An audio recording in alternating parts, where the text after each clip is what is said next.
Welcome everybody, yay! Alright, welcome back to another episode of Down the Plot, and we've got lots of exciting things for you today. Not in my usual stage area today. I'm in the actual potting shed where we film all our the potting shed, yeah, so that's where we are. But with lots going on today, so first of all we're going to hand over to this.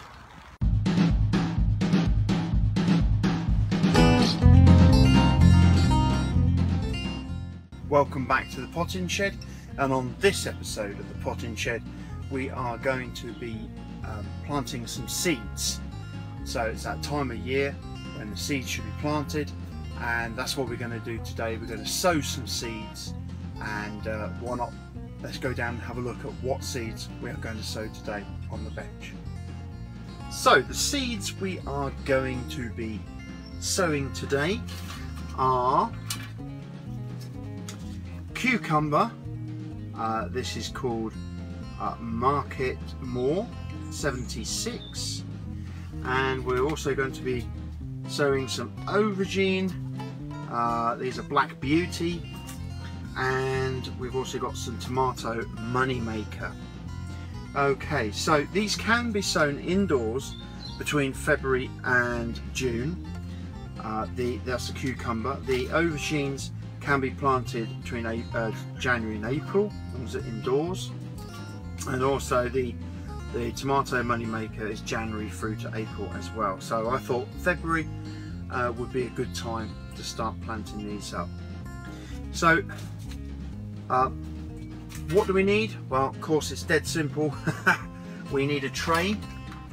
Now what I've got today is I've got this seed tray here. I always have a box, and then I buy these really cheap. I get these from a supermarket store called Poundland, or we also have the 98p shop, and that's where I'll get these from. They're very flimsy, but they do for one planting. So they actually fit quite nicely into my rigid box, which of course lasts for a long time. You know, lasts as long as you're nice to it. And so that's what I'll be using. Now what we're going to use, I like these as well because I've got 3 varieties of seeds, and we've got enough holes to do 2, 4, 6, 8. So that's of 3 varieties, if that makes sense. So that's what we've got there. So what are we going to be using for our compost today? Well, we're going to be using some of this, and if you can see this, I'm hoping you can. This is the Verve John Innes seed sowing compost. Haven't tried this before, so I'm going to give this a go. Somebody's let me have this little bit of a bag here, so I'm going to give this a go. It says it is for sowing, so we'll try. One thing I have noticed with this bag when I opened it up is it's quite sandy. I've never really, when I've used compost before, look, can you see? It's actually quite sandy. It's almost like living on the beach, so I don't know. That might be okay. So we're going to give it a go. I don't know what you guys out there feel about this. Has anyone used it? Do you find it's good? Let us know. Let us know. I do love your comments here at the potting shed. And if you just put on there as well, when you make your comment, if you just put like for potting shed or potting shed, then we'll know which department you're talking to. So that'd be fantastic. Then we can link those up with the videos and we can do some feedback. So we're going to pop some very sandy sowing compost in here. I find this the most exciting time of the year, don't you? And you know things are going to start to grow, and it's absolutely wonderful time of year. Now I'm going to give that a little knock just to make the soil go down a bit more in the pots. Firm it up as they say, firm it up. So there we are. So that pretty much is the sowing medium ready. Now, get my trusty pencil. I do like my trusty pencil as a dibber, so we're going to use that as a dibber. All that banging, hang on a sec. Oh, all that banging has knocked me markers down. So let's go for the cucumber first. This is a cucumber new to me this year. I don't think this is one I've used. No, this is new to me this year. So it's the Market More 76 we're sowing, and for this I'll just give you a little description. This is for the garden and growing bags outside, but I'm actually going to grow on an inside. I think that'll be better inside. Shows good resistance to mildew, source of vitamin C and A. So let's give these a go.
So there we have cucumber, aubergine and tomato, and we'll be keeping an eye on those on the allotment updates.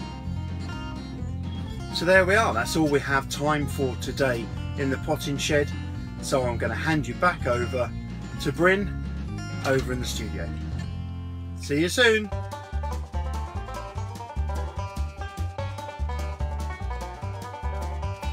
Feedback. So it's the feedback section of the show, and this week we have some feedback about growing vegetables. So some help here about growing our vegetables. So I hope you'll find this as interesting as I have. And of course we also have the comment of the week. So first up we've got Muddy Boots. Muddy Boots has written, not sure if you're aware, but it is best to plant the sweet corn in a block rather than in straight lines. This aids pollination and pollination with each other. Mine is about 2 inches high, so it won't be long before they are ready to go out. So what he's saying there is, if you're going to plant sweet corn, make sure you plant them in a block and not in a line. Very, very good, and I did that last year and I had some real good success with my sweet corn, a lot better than I would normally have. So we have Jacqueline Bramhall has put there, I chitted my potatoes in greenhouse so they got plenty of light, got nice purple shoots. I think if you chit in dark you will get white shoots, and I don't think that's good for them. No, she's absolutely right, it's not good for them at all. So yeah, if you chit, it needs to be in a well lit, cool place. All right, if you're going to chit your potatoes. Then we've got quite a lot here actually. We've got Muddy Boots has written in again and said, hi Bryn, I would allow the asparagus ferns to go brown and then cut them down to ground level. Looking on various websites, they suggest only cropping about 30 to 50% in the second year, when you should be fine in year 3. All the best, Nigel. So thanks for that. He's actually right. I've got asparagus on my site, and when the ferns are grown and it's near the end of the season, you let them basically die off, and then cut them down to the ground, fertilise. I always put compost on mine, you know, some cow manure, and then that way they'll help in the coming years. Now mine's been in the ground for about 4 years now on this site, because I was lucky enough to find them on the site, and that was Lee, one of the plotters on the site here. He found them for me, so that was good. So thank you for that. But Muddy Boots is also written in, and he loves the site, as you can see. He's written, I have grown my indoor tomatoes using the bottomless pots for a few years with great success. On the market now are things called grow pots. These are an improvement to bottomless pots methods, whereby they incorporate a reservoir around the plant that holds 2 to 3 litres of water. This is slowly released into the compost stroke grow bag over a period of time, so that it does not flood. So fill the column with water, liquid feed, and the plant gets slowly watered over the next few hours via small tubes that sit in the compost. There are a strong plastic, and my original set I've had for over 5 years, and he's absolutely right. After this comment, I did go out and buy some of these, and I used them last year, and they really were fantastic. What I should do is we'll show you one of those in the potting shed. So hopefully next time we'll show you one of those in the potting shed. We'll see. So comment of the week.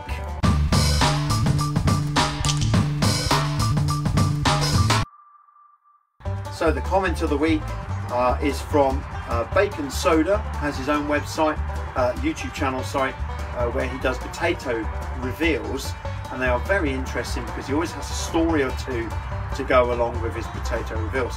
And if you want to know anything about potatoes, this man grows fantastic potatoes. I'm so jealous of him. So let's see what he's wrote. He's put fruit and veg.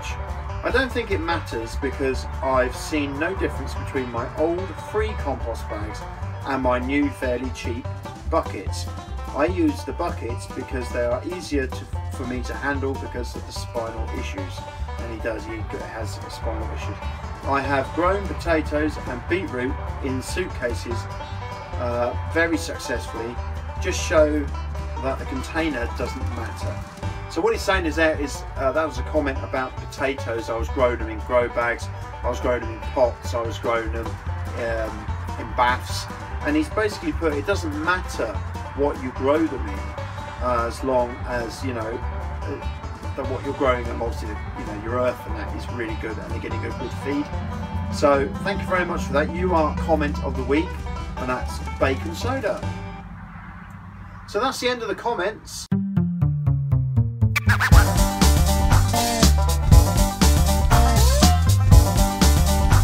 So welcome to outside. We've got a bit of a job to do today, and this is our handy Allen section, and today we've got this to get rid of, but we do have the beast. So we're going to speed this up for you. Don't want to sit too long watching this, and let's see what happens. See you in a minute.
go. You can see with the beast here, and what a beautiful beast this is.